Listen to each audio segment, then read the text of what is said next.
Today I see a lot of familiar names, so welcome back. Nice to see you, and welcome to all the new folks I've not had a chance to talk to. Again, Andrew Maniaci is my name, and all of my information is on the screen. I'm the advisor at TBA Credit Union with investment services. I have an office at both the Front Street branch and the South Airport branch, and I do bounce back and forth between the branches. Feel free to call that phone number on the screen or email me if you have any further questions, or if you'd like to sit down and talk about some of the ideas we discussed today, which again will be specific to rollovers. But I also do retirement planning. You want to retire someday, you want to figure out how much it's going to cost, make sure you can afford it. That is what I do for my clients and the members of the credit union. So if you want to sit down and have the more in-depth retirement planning conversation, I would be happy to do that as well. Otherwise, today we are going to focus on rollovers. Everything that I'm going to talk about today in this presentation is tailored to folks who have an old 401k, 457, 403b, deferred comp, some kind of employer plan, and going over what your options are with that employer plan. However, if you fit into the category that, well, gosh, I don't have a 401k, I have an IRA that I'd like to move and potentially move to TBA. What are my options with that? I will talk about that as well as we go through these slides. So there will be information for you if you're sitting on an IRA and you have questions about what to do with it. But I will say the slides today are tailored to folks who have an old 401k, 403b deferred comp type plan. So, but I will cover both. And certainly if you have a more specific need or line of questions, as Laura said, there is the Q&A box, but if you'd like to discuss it one-on-one, just give me a call or send me an email. And hopefully I left this on the screen long enough so you could jot those things down. Please call or email anytime you have any questions. Otherwise, we will move right into the presentation here. So I could probably stay on this screen for the next 15 minutes and finish up the presentation just with this one screen. The conversation about moving retirement money, especially if you've got an old 401k or an employer plan of some sort, it really comes down to these three choices. Now, within each category, there are subcategories and other options that you have in each category, decisions that need to be made. But ultimately, it starts with these three questions, or these three options. I've got an old 401k. I can either cash it out, I can stay in or keep it where it currently is, or option three, I can roll it over. So we're going to discuss all three of those things today. It's going to be kind of a quick top of the trees run through. I'm going to try to just take about 15 minutes of your time. And again, just the reminder that if you do want to sit down and talk specifics, how would it work based on your specific situation? That's what I'm here for every day. So please reach out and let me know. Otherwise, we're going to jump into these three options that everyone who leaves a job anywhere, they always have these three options. They're not always the best options, but these are the three options that you have to choose from. So first of all, went a little too far there. First of all, option one is cashing out. This is the option that we want to try to avoid. When you have a 401k, the advantage of a 401k, a retirement plan, is you're, of course, investing for retirement, which is a good thing, but you're getting a tax savings. And so when you go to cash that money out, you are going to have to pay Uncle Sam some tax money. So first of all, before I even start the slide, I should say consult your tax person.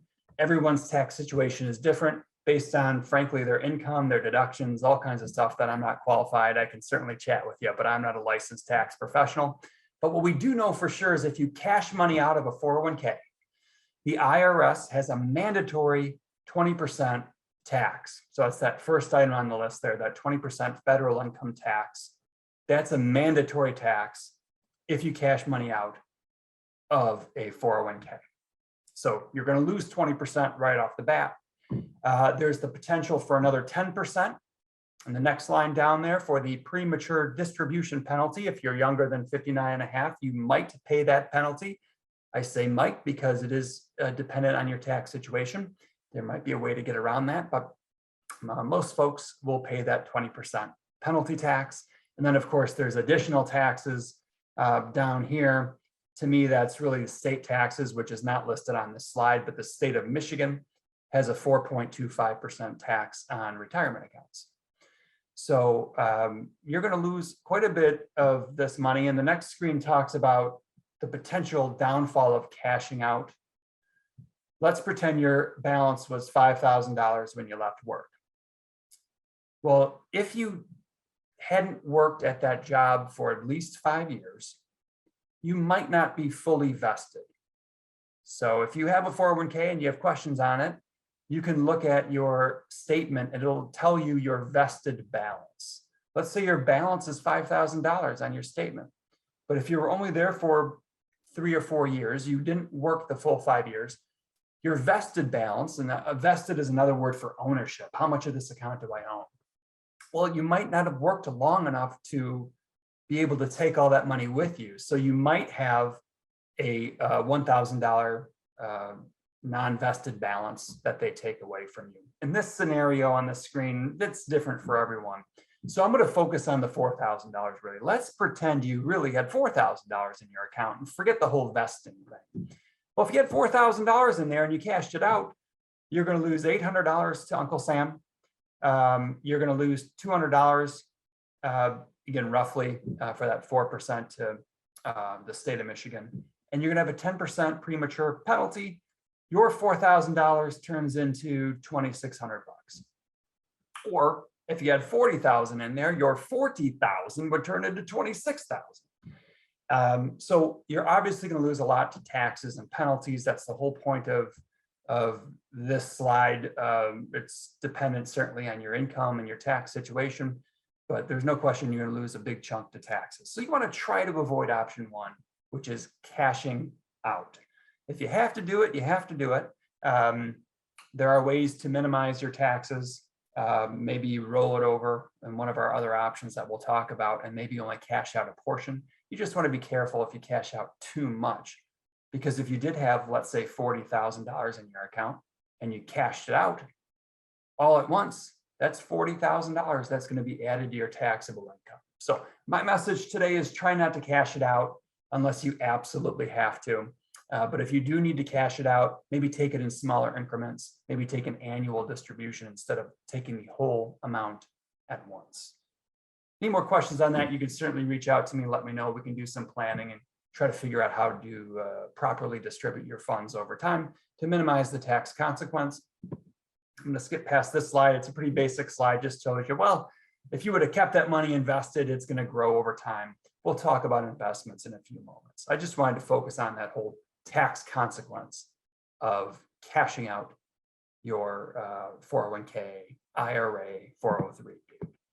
But let's move past that, because cashing out is not really the best option. We want to try to avoid that. Let's look at the other two options. This is really where people spend their time in making their decision. They're either going to do what's on the screen now, which is option 2, stay in, or they're going to do option 3, which we'll talk about next, which is taking it out, moving it somewhere else, rolling it over.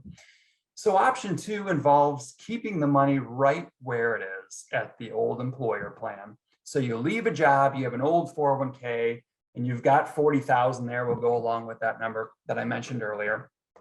So you've got 40,000 in the old employer plan. If I leave it there, what are the pros and the cons? I think the biggest thing is right here, the outstanding loan. We do want to talk about that. In fact, I think that's on the go 2 slides down. Talk about that next. Let's talk about the pros and cons first. So the pros of leaving the money in the old employer plan, quite frankly, it is the most simple option that you've got. It's simple, easy. I don't have to do anything. If I want to leave that old 401k in the old 401k plan at my old job, I just do nothing. I should say at this point that some employers do force you out. If you leave a job, you may get a letter in that first 30 days after you leave saying, hey, you've got to move the money out by a certain date. And if you don't do anything, we're going to cash it out on you. So if you get one of those warning letters, certainly reach out to me and we can discuss how to get that money out before they cash it out on you. But for the most part, employers let you keep the money there as long as you want. And that is simple, no paperwork. You can maintain that tax deferral. You can keep the current investments that you have, especially if you like those current investments at the old employer plan. And there's the possibility of lower fees as well.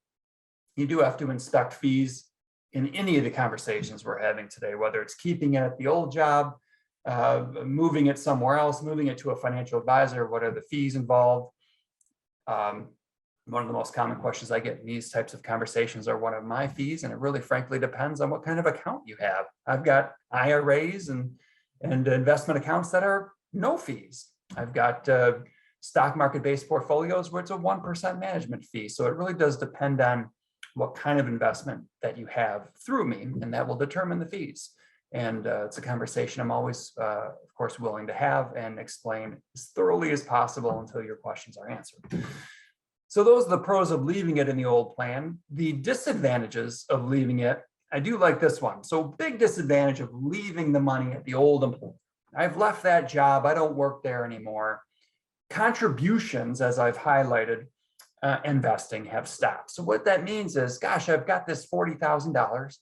I really would like to continue adding to it. I'd like to put $2,000 a year into that account and have that big pile of money continue to grow.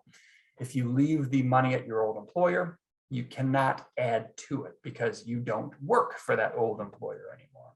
So if you want to add to it, you need to pull that money out of the old employer, put it somewhere else. That's what we'll talk about in option 3. So that's a big one, big disadvantage. If you want to continue investing and adding to that big pile of money, you've got to take that money out. You cannot continue adding to it. And then the big one down here is having your former employer control the retirement account. I've got a client I'm working with this week that has an old 403B, and she is wanting to, from that 403B, every year take out $2,000, $3,000, $5,000 that she needs it for this or that, take a trip or whatever. Well, the problem is with her old employer, they control that plan and they are the so-called gatekeeper of that money. So every time she needs to take money out or wants to take money out, she's got to fill out a form, take it to the old employer. They have to sign off on it and send it into the investment company so that she can get her money. She's not pleased with that, so she's moving that money out in option 3, which we'll talk about. So if you don't want the old employer to have control over your money, you probably do not want to leave it with the old employer because they will still control it. They might be that tight gatekeeper where they control the distributions.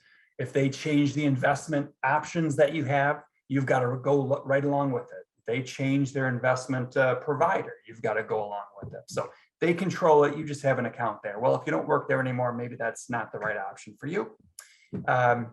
And then, of course, if your old employer has higher fees, you probably don't want to leave it there at all. You want to minimize your fees as much as possible.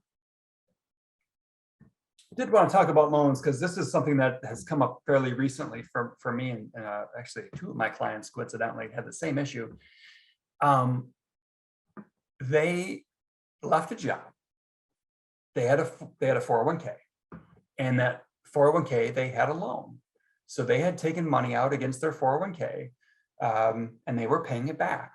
Well, if they had cashed out or rolled out, moved their 401k, whatever the balance of their loan was, they would have had to pay taxes on all of that money and penalties.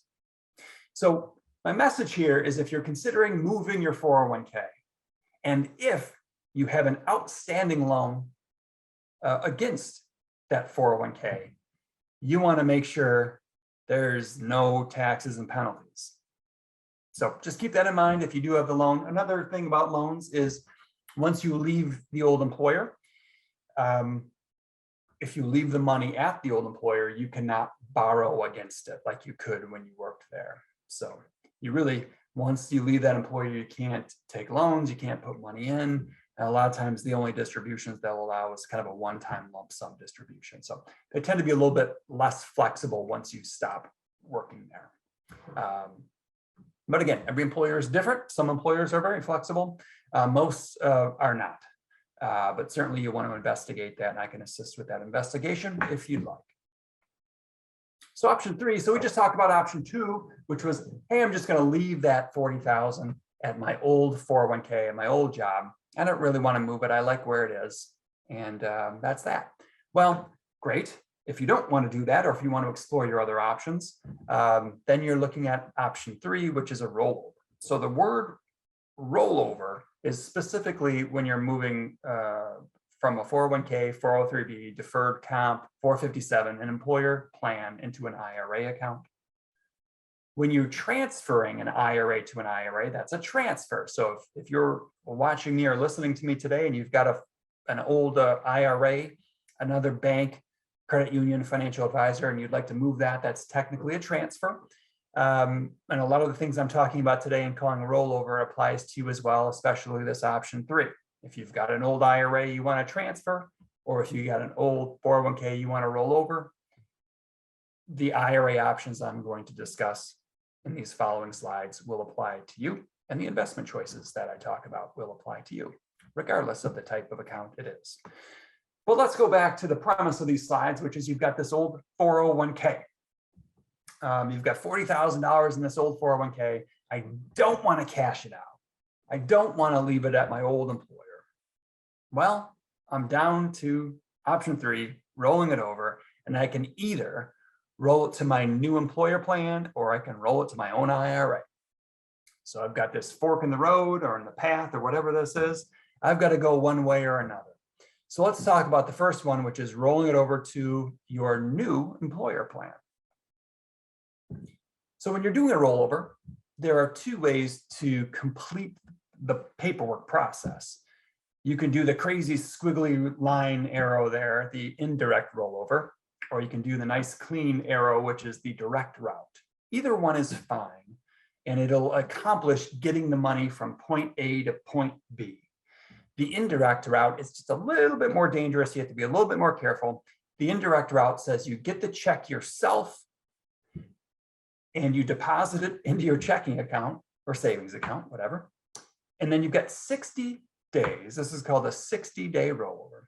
You've got 60 days to get that money back into a retirement account to avoid taxes and penalties. So we just want to make sure if you're going to go the indirect route, you get that money moved within 60 days. Because if you don't, you're going to pay taxes and penalties. The easier way to do it is that second option, which is the direct route. It's a direct rollover or direct transfer if you're doing a transfer of IRAs. It's just sending the money from point A to point B. You never touch the check. You never deposit that money. It just goes from investment company A to TBA Investment Services, for example. The check is sent directly. You don't have to worry about taxes, penalties, fees. There's no time frame. You can do either one of these things, and I'm happy to assist with either one. And 60 days usually is plenty of time for that first option, that indirect route. But there's that potential that if you miss the deadline of 60 days, that you're going to be hit with some pretty serious penalties and taxes and early withdrawal charges. So rolling over to the new employer plan. So I've left a job and I have a new employer. This applies to you. If, however, you're watching this, listening to this presentation, you left a job because you've retired and you don't have a new employer plan, well, obviously these slides will not apply to you. You'll want to look at the other stuff I'm going to talk about next, which is an IRA. So for the folks that have an old 401k, 403b, 457 deferred comp plan at an old employer, you have a new job, you can roll that money to the new employer. You can, and the advantages, why would you? Well, consolidating the assets is really probably the number one reason I encounter. Someone's got a small 401k and they just want to consolidate it with the new 401k and just be done with it. Great, go for it. I think this becomes dangerous when it's a larger balance. You roll that money to the new employer and it's stuck there while you're working there. So if you don't like it, you can't get it out while you're employed, and it limits the potential for diversity within your portfolio. If it's a relatively small amount, consolidating might work for you. If it's a larger amount, consolidating is great, but you've got an opportunity to diversify your portfolio with an IRA and still have that new 401k plan. And we'll talk about that in the IRA section. Other advantages are all listed here. And especially if you do like the choices you have within the new 401k, if they've got really awesome investment choices, if they frankly have really low fees, that is definitely an option for you with that old 401k account. Why you would not roll it into the new employer plan? Well, first of all, they might not let you. Not every employer technically has to allow those rollovers, although frankly, most do. But with this first item on the right-hand side of the screen, you might have an old 401k that is a Roth 401k. Your new employer may not have a Roth 401k, and therefore you can't roll it over because they don't offer at the new job what you had at the old job. So if that's the case, then an IRA would be an option for you because you can open up a Roth IRA or traditional IRA, whatever. Why would you not? Well, what if I said it'd be great if the fees are lower, but what if the fees are higher? What if your new employer plan has higher fees than your alternative options? Maybe that's not such a great option. You do want to look at those costs of your old plan, your new plan, what a financial advisor would charge you. Look at all those costs. That's going to be a little bit more paperwork. I wouldn't be too afraid of paperwork. You're just doing it once. But down the road, when you start taking that money out, technically, like I said, with my example of my client who wants to take those distributions from her employer plan, there's usually more paperwork on the back end. On the front end, you're going to have paperwork either way, not really a big deal. But on the back end, the employer-sponsored 401k plans, 403bs, are a little bit more paperwork heavy. Again, not the end of the world. It's just paperwork. But if you want to ease the burden of paperwork and just make it easier on yourself, an IRA would be a better option. Also, with a new employer plan, a disadvantage of having that money in the employer plan is the potential for limited options and choices. Most 401ks offer between 20 and 25 different mutual fund options to invest in. And they're probably really good mutual funds. But there's only 25 of them. So for some people who want a little bit more diversity in their portfolio, they don't do a 401k, they do an IRA because you've got the entire universe of investments to choose from with an IRA versus a 401k plan at work where they give you a menu to choose from. And again, they're probably great investment choices, but there's only 20, 25 of them. If you might want a certain fund or a certain sector of the market, like you want a gold fund or a real estate fund or an international fund of some sort that the plan doesn't offer, you can get that kind of thing in an IRA account and get a little bit more specific with your investments in an IRA versus the employer plans. So if I don't want to roll it to the new employer plan, or maybe my new employer doesn't have a 401k, well, what do? I don't want to leave it at my old job. I don't want to cash it out. My new job's not a great option, or I want to explore other options. It's an IRA. It's an individual retirement account, IRA. So an IRA is something you set up on your own. Now you can use a financial advisor like myself or not. You can go online and set it up yourself. But it's the I in IRA is individual. You control it. You can make the decisions of how to invest it versus having it in the employer plan like the 401k, where the employer controls the investments that are offered and the paperwork and things like that. So you have a little bit more control with IRAs. You can see the maximum investments listed here. I know it says 2021, but the dollar amounts on the screen are also true for 2022. So those are the maximum contributions for 2022. The biggest advantage of the IRA is that wide range of funding and investment options. The IRA just gives you more flexibility. And with an IRA, if you hate it after 3 years, you can change it to something else, or after 1 year, or after 10 years. It's very fluid and flexible, where the 401k plan at work, again, if you hate it, too bad. That's what the employer is offering you, for better or for worse. You're stuck with it. The IRA is a lot more flexible, a lot more choice. And it is a key part of the overall retirement picture. I'll go back to those of you who are retiring and they've got an old 401k, or you're about to retire, or you're going to retire in 5 years. When we do that retirement planning, we use this IRA money to create an income stream of some sort based on your needs.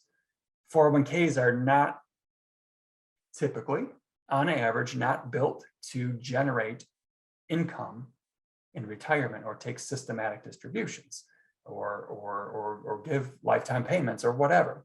With IRAs, we can mold that and shape it in whatever way we want based on your retirement needs. So IRAs are used in the retirement planning process as a major source of income, on top of course, Social Security, and for those of you lucky enough to have a pension.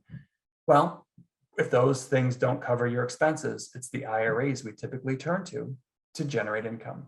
How do we do that? How much tax do we pay? That's what I do every day to help my clients figure that out. And then, of course, the same thing applies here. There is a penalty with IRAs, just like 401ks. If you cash money out before you're 59 and a half years old, you will have a 10% IRS penalty. So we do want to be careful with that. IRAs, retirement plans in general, are meant to be cashed out after you're 60, basically.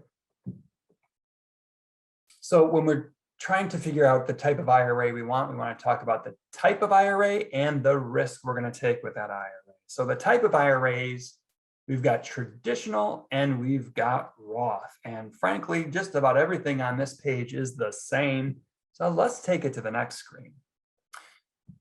Traditional versus Roth. The really only difference, because the investments in a traditional or Roth will grow or lose at the same rate. The fees will be the same. It's the taxes. So with the traditional IRA, you deduct from your taxes whatever you put in. So you get a tax break today with that traditional. But when you take it out and see the distributions column down here, a traditional IRA is taxable when you take it out. A Roth IRA is tax-free. So with the traditional, you get a tax break today. Nothing wrong with that. Get a little bit more of a refund, or you reduce what you owe Uncle Sam today. But at the end, when you take money out of the traditional IRA, those distributions are taxable. With the Roth, you pay taxes today on that money. You get no tax break today, but all the gains, all the growth over years or decades of growth, as you can see on the screen I highlighted, tax-free. Now, we do want to make sure you're over 59 and a half years old when you take those distributions, and your Roth has been open for 5 years. So there's a few caveats. But the thing to remember, you've got to choose between traditional and Roth. And a lot of times, because we're talking about rollovers, the choice is kind of made for you. If you have a traditional 401k, we're probably putting that into a traditional IRA, but you do have the option to put it into a Roth. There would be taxes involved. We can talk about that. It's called the Roth conversion. But traditionally, you have a traditional IRA because you had a traditional 401k. If you had a Roth 401k, we're putting that into a Roth IRA. So usually the decision is really kind of made for you when you're rolling over, but you do have these options, and we can play that game in the tax game. We could talk, in fact, usually bring in your tax person, like a three-way call or some kind of meeting, like a three-way Zoom chat, and talk about the tax consequences or tax advantages of moving money from like traditional to Roth, for example. Would that make sense based on your current situation? But when you're moving money into an IRA, the first thing we have to figure out is the type. Well, it's going to be a traditional or it's going to be a Roth. Do I want it to grow taxable or tax-free? And we can talk about that more one-on-one if you have questions on that process. But we do have to make that decision. Then once we make that decision, we got to figure out how we're going to invest that money. So with the IRAs here at TBA Credit Union and TBA Investment Services, we sit down, when I sit down with someone, especially when it's the first meeting, I have a conversation with them and I say, okay, let's take a look at this little chart on the screen. Everyone that comes into my office would love it if I had an account that was completely liquid, so you can get your money anytime. It was completely safe. And it had a really awesome return, really great interest rate. The problem is that, sadly, that does not exist. We have to pick two. So let's say you came in my office and you said, gosh, Andrew, I really want this money safe and I need it liquid because I'm going to buy a house next year or put a new roof on the house or whatever. I need that money safe. I need it liquid. Well, guess what? Unfortunately, the reality, and this will change with interest rates going up, but if you want something safe and liquid, you're not going to get a great return. Safe and liquid is a savings account, a checking account, a CD. Very safe, very liquid, no fees, but the rates really kind of stink. Now, again, those rates are going to go up over the next couple of years, we think, based on what the Federal Reserve is telling us. But right now, the rates really stink. But that's what happens if you want something safe and liquid, where you're like, wait a minute, I do want it safe, but I want to get a pretty decent return on my money. I want to get some kind of return. Well, great. If you want it safe and you want to get some kind of return, we're going to have to eliminate liquidity. We're going to have to lock that money up for maybe 3 years or 5 years. We will keep it safe for you. We won't, the safe accounts have no fees. And we'll get you a better return, a better, higher interest rate, but it's not liquid. So it's tied up for a certain period of time. This is when you get into the world of bonds or fixed annuities or things like that, that are going to be safe and have a better rate of return, but they're not liquid. So that's the key there, where we can get you a safe rate and a better return than your savings account and CDs, no problem. It's just not going to be liquid. And the final thing then is, well, gosh, I really need it liquid, but I also want to get a high return. So what do I do if I want it liquid and available at any time, and I also want to get a decent return? Well, what are we going to have to eliminate? We're eliminating safety. So it's not going to be safe. It's going to be stock market. Could go up, could go down. It's been a crazy year so far, and it doesn't look like it's going to get much better anytime soon, but long-term stocks are great long-term investments, but year to year, we don't know what's going to happen. So you're going to eliminate safety. You can have it liquid, your stock-based account, mutual funds, whatever, it's liquid. You can get to it whenever you want. And the return has the potential to be better. Of course, we could also lose because we have eliminated safety. So when you're sitting in front of me, or really with any advisor or just with anyone in general, you're trying to figure out what you're going to do with your money. We'd love it if you could have something that was completely liquid and completely safe and completely awesome return and great interest rate. That just doesn't exist right now, especially with the low interest rate environment that we've got. So when I sit down with you, we talk about the IRA types, Roth versus traditional. We also talk about the different investment choices, and based on if you want it safe, if you want it liquid, if you want to take risk, if you want to get a good return or a low return, then we can formulate, well, what kind of account are we going to put that money into? What kind of interest rate? What kind of growth will we expect over the next 5, 10, 15 years? And frankly, you can do all three of those things. You can have a third of your money in savings, a third of your money in kind of medium-term bonds or annuities for 3 or 5 years, and then a third of your money in long-term stocks, or whatever percentage you want, 50% in one, 25 in the other two, whatever. So we can mix it up however you'd like. With that, real quick overview. You have 3 options if you're sitting in an old 401k, or if you've got an IRA sitting out there. You can cash it out. Try not to do that. You'll have some tax consequences, but you can cash it out. You can keep it where it is, or you can roll it over to something new. If you'd like to sit down with me at some point to go over those options, I believe my information is on this screen here. So I think we'll end it here and say, if you would like to sit down at some point, have that conversation, or at least just, again, review your options. No obligation to do anything, but you say, hey, here, Andrew, here's my statement for my 401k. Let's figure out what kind of fees I'm paying here. What kind of return am I getting? What kind of investments do I have versus the alternative, moving it to an IRA or moving it to your new employer plan. I'm happy to do that at any time. Again, please call or email at the number or the email address on the screen. Otherwise, I appreciate all of your time today and thank you for attending. And with that, I will say goodbye. And I think Laura is going to turn us off in a few moments. So thank you again, everybody. Have a great day.